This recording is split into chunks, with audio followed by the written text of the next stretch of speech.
Catherine, thank you. Let's talk more about who might replace Clapper or other top intelligence spots in the Trump administration with the chairman of the House Committee on Intelligence, Devin Nunes. He's also a member of Donald Trump's transition team.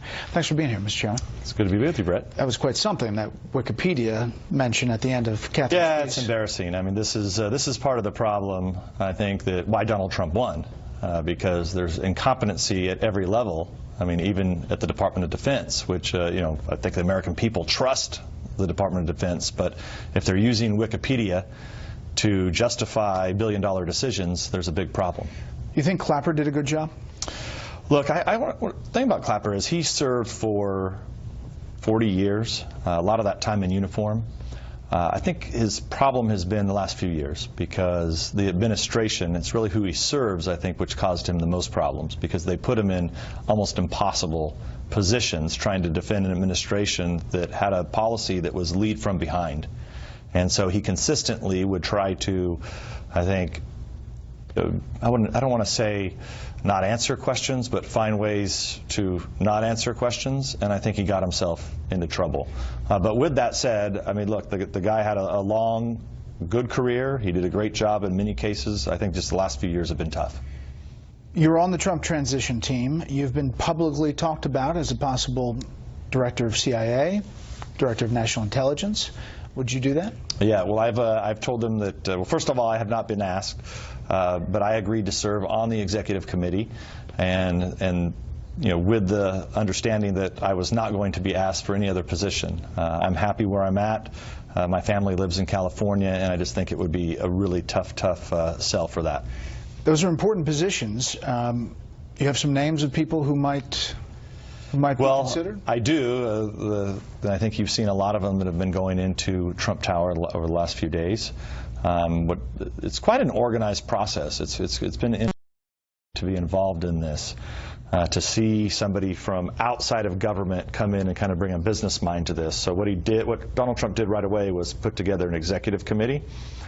He's working out of New York now. I think they'll gradually start to transition down to Washington here. But what they're using me for, which I've been very impressed with, is they ask me if I know someone and would I go out, would I call that person, would I recruit that person, and I've done a lot of that, and I've really enjoyed it. And so it just would be totally inappropriate for me to give you names. How about I'll give you names? Representative Pompeo? Pompeo would be a great choice for a number of positions. He serves on the Intelligence Committee with me. He's a West Point graduate, and I think he would do a fine job for this nation. Pete Hoekstra? Pete Hoekstra was chairman of the Intelligence Committee for a long time. Also, I think he's been with Donald Trump, spent a lot of time with Donald Trump. I'm not sure if he's interested or not, but I know that he's a quality guy. Is he going to have problems filling some of these top spots? No, this is what the press keeps reporting this. It's absolutely ridiculous. I mean, I don't have, my phone is ringing off the hook with people who are volunteering. I think the folks that are going to have trouble with this are the people who, for the most part, were trashing Donald Trump and never tried to help Donald Trump. And you know, there's some good quality people that probably won't be in this administration, but it's going to give opportunities to younger people and people who have been waiting in the wings kind of below this kind of Acela beltway, Acela corridor beltway problem that we have around here. What are three biggest threats that President Trump will face? Well, I actually always say there's five, and I'll do it real quickly, but you've got the jihad problem, which is ISIS, Al-Qaeda, etc. Got the China, growing power of China, their expansion all over the globe. The Russia problems. Then you have the counterproliferation problems, which are kind of the crazy cats, which are Iran, North Korea, and others. And then surrounding all of that are the cyber problems, which at any given time, cyber can blow up in our face for all of those issues. So, so those are kind of the top five to me.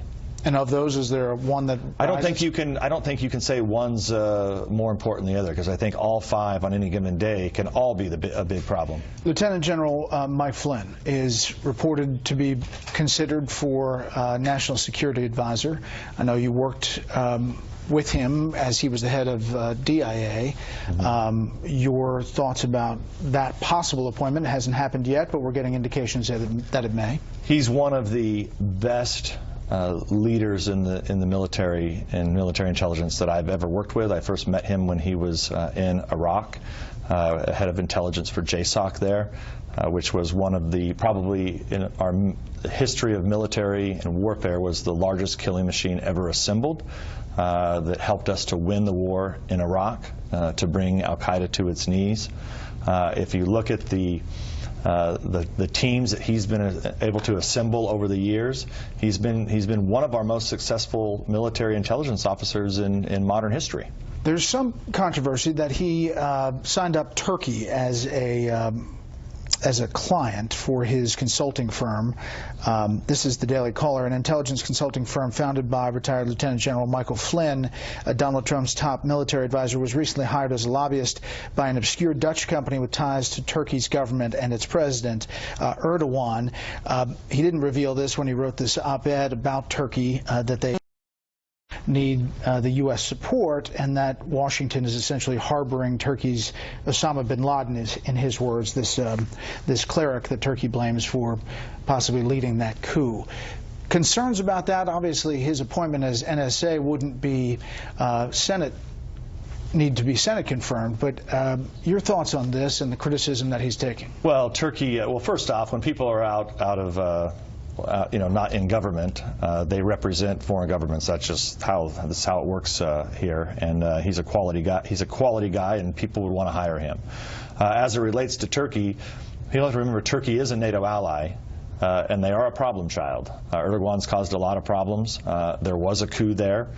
We don't know exactly who was behind the coup, but what I would do if General Flynn gets into one of these positions, he would need to look closely at the intelligence, and then once he has all of that intelligence, kind of determine whether or not that would be the right decision. And he can always, with more intelligence, he could change his position, or he may be right, and we just don't know that.